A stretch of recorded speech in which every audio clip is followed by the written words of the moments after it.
Thank you, Linda, and great to be with you all. Thank you for coming this afternoon. For me, it's really special to be in this sanctuary because we have had a long history of friendship and partnership with this church going back to the mid-1990s. And was glad to see Pastor David, with whom we started this partnership many years ago. And so I feel here at home, and this is why actually we wanted this event to be at this specific church. Our topic today that we would like to highlight is Gaza, religion, politics, and solidarity. And I'm honored to be sitting here with colleagues of mine, all of them good friends. And I think this image in itself is a message that we want to bring to the world. I will say a bit more about that. I don't have a clicker, so I need always to tell our friends there, please, to the next. The question always is how to describe what's happening in Palestine today. You can see here, often I hear the word conflict. And people assume that it's a conflict between two people. But what we are experiencing, it's really not a conflict. And it is not a religious conflict, because some people would like to portray what's happening in Palestine as if it were a war between Jews on the one hand and Muslims on the others. That is also actually not really the reality on the ground. And in the media here, I hear all the time as if it were a war between Israel and Hamas. Again, that is misleading. And one word that is really, I hate, is the word complicated. Because when people want to avoid talking about the issue, or when people would like just, not to deal with the issue, then they say it's complicated. And I say it's really not complicated, it's crystal clear. Have you heard the word complicated when it comes to Ukraine? Ever? No, it's crystal clear, right? You have an occupation of a land and the US stand with the occupied. Except, and Palestine is always the exception, except when it comes to Palestine. The US is siding with the occupier. And in my latest book, which you can see out there, I came to describe the issue, like many other colleagues of mine, as a settler colonial project. This is what we have experiencing. Please, the next. And if you look at this map, and I'm sure many of you have seen this map, you can see how the Israeli settlements or colonies keep expanding, taking more land and pushing out more Palestinians from Palestine. And so it is as if Palestine is evaporating in this. This has been going for 100 years. It's not something that started on October 7th. It has been going since Balfour Declaration and even before that. And it's always about two issues, geography and demography.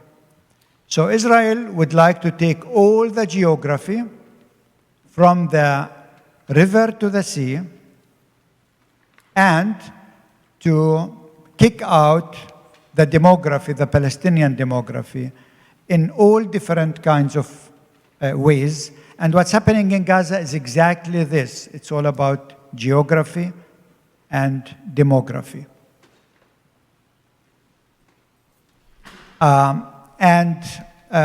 In the current Israeli government, you can actually see how the religious and the political right in Israel are working hand in hand. This is actually what I'm quoting here is, as you can see from Netanyahu's Twitter, this is the first paragraph of the agreement between Netanyahu's party and the other Jewish Israeli party. It says, "These are the basic lines of the national government headed by me. The Jewish people have an exclusive and unquestionable right to all the areas of the land of Israel." So it's only the Jewish people. So my family has been living there for centuries, if not millennia. I have no right to be there. This is what he's saying. And when he says the land of Israel, Eretz Israel, means historic Palestine. So Netanyahu doesn't really here make any distinction between the West Bank or Israel or Gaza. He's claiming the whole land being exclusively for the Jewish people.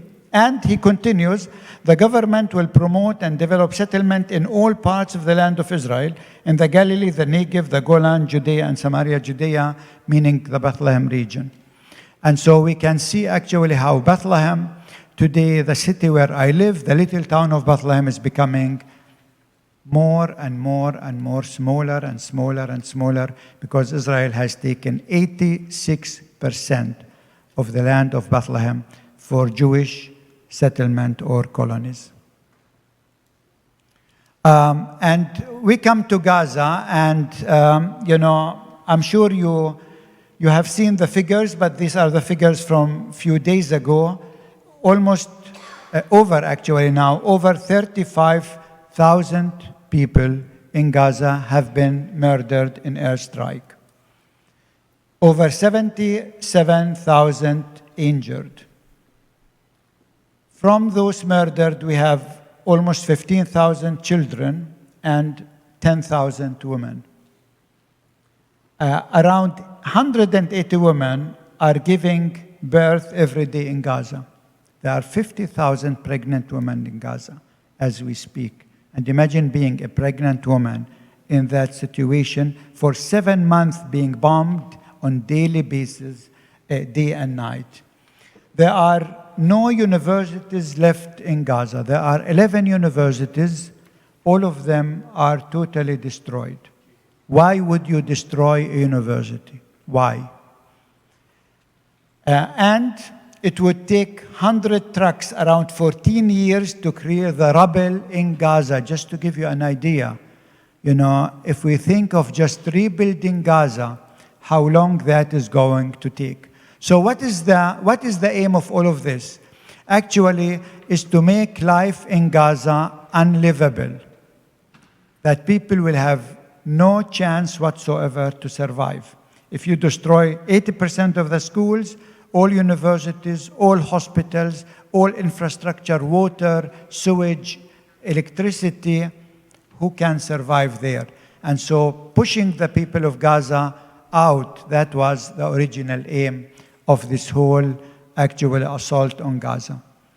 And the settler colonial idea actually is maintained by a hardware and by a software, by hard power and soft power. The hardware, all of these toys that Israel gets for free from the US, right? The F-35, the jets, all of these toys. These toys are used, the bombs are used in Gaza on a daily basis. But beside this hardware, the settler colonial project is sustained by the software. And the software here, the theology and the culture.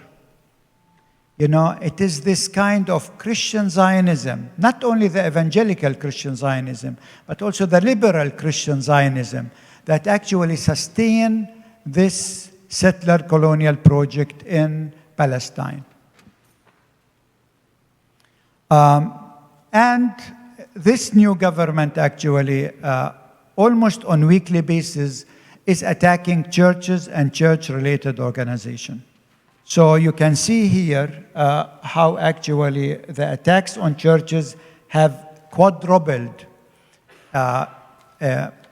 last year compared with 2022. So this year is almost more. This is like in Jerusalem on Mount Zion when 2 Jewish settlers went in and destroyed the crosses actually of the Protestant missionaries who came to Palestine in the 19th century. Or here in the Armenian Quarter, where it says, death to the Arabs, death to Christians, death to Armenians, and death to Gentiles. I mean, you can see here again how religious language is used. Okay, the next one, please, they are telling me. Or here going into a church and destroying the crucifix, setting a church on fire. You have on the other side Hamas as a religious and political party where for Hamas, religion is a tool of resistance.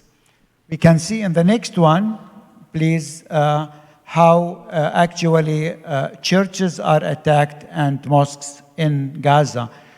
Already Israel destroyed 223 mosques completely and 289 mosques partly in Gaza, in addition to 3 churches there. This is the church from the 5th century that was attacked in Gaza, the Greek Orthodox Church.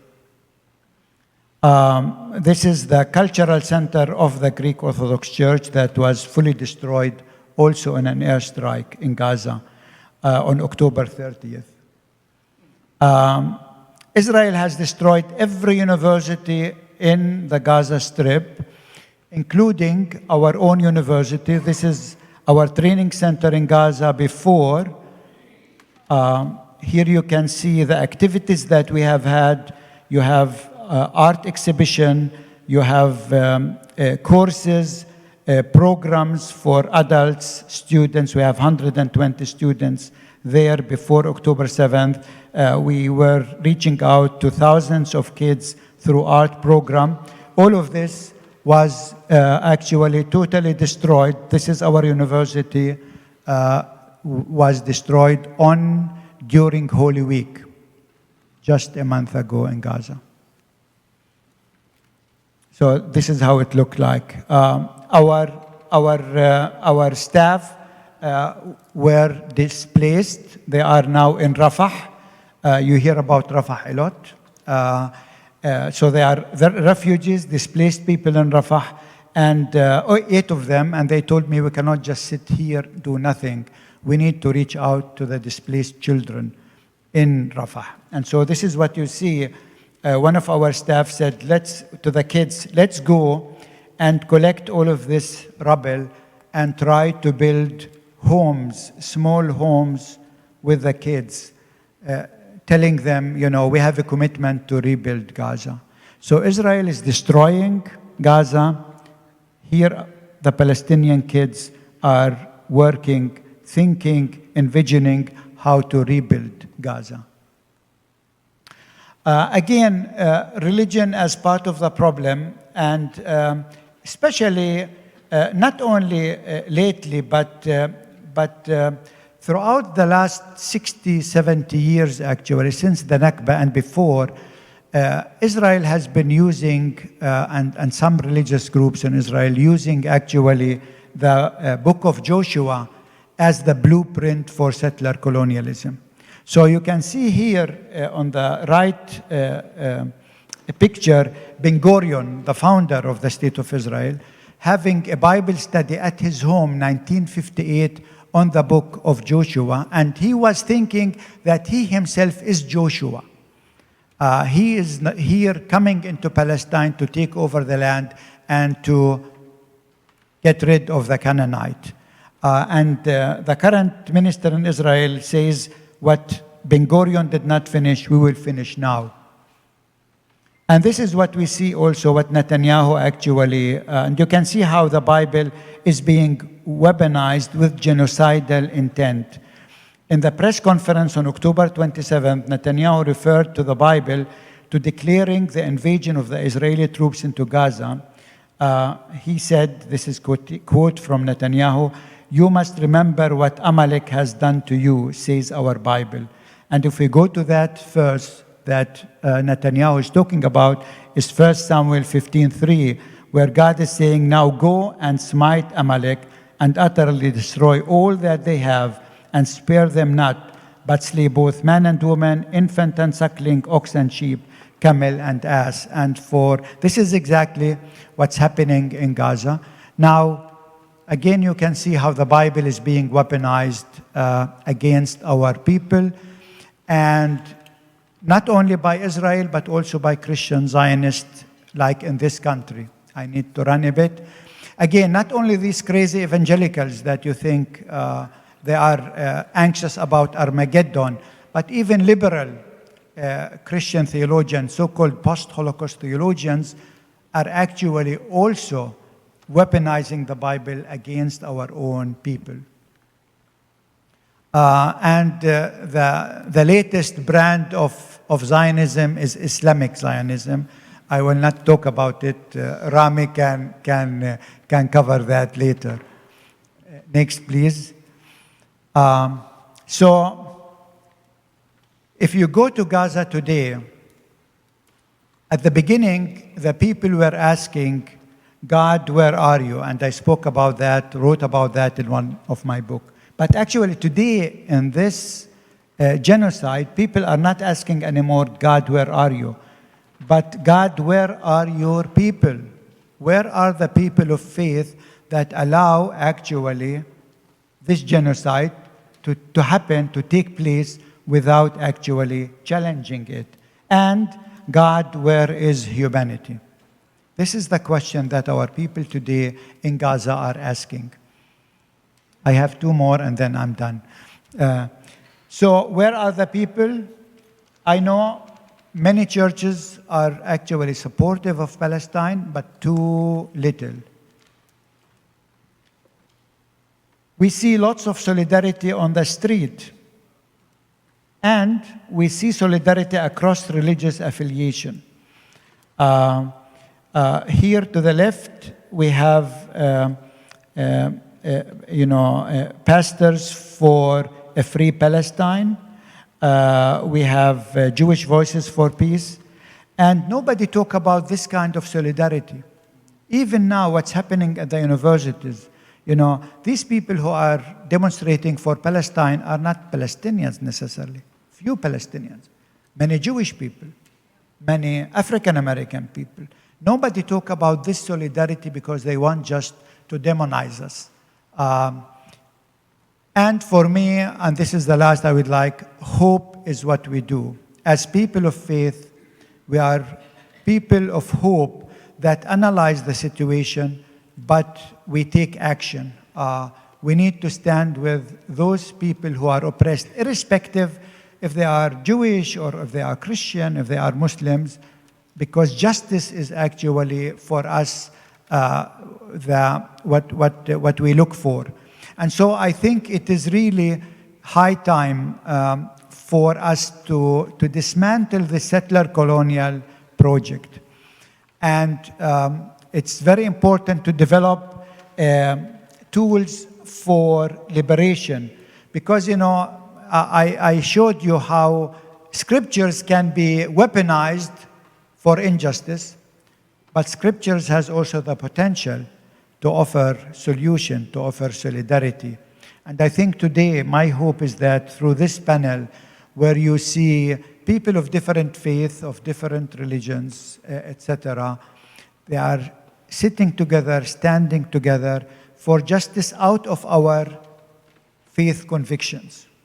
We will not allow actually the name of God to be misused to do a Holocaust or like they did with the Jewish people, or to do genocide like they are doing now in Gaza.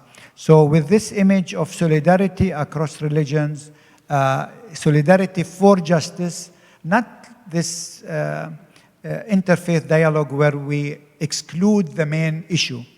Here we don't want to exclude the main issue, but to stand up for the main issue, for justice, for freedom, until all of us are free, for an inclusive society, an inclusive country, and where every person can live in dignity. And I think this is our message tonight. Thank you very much.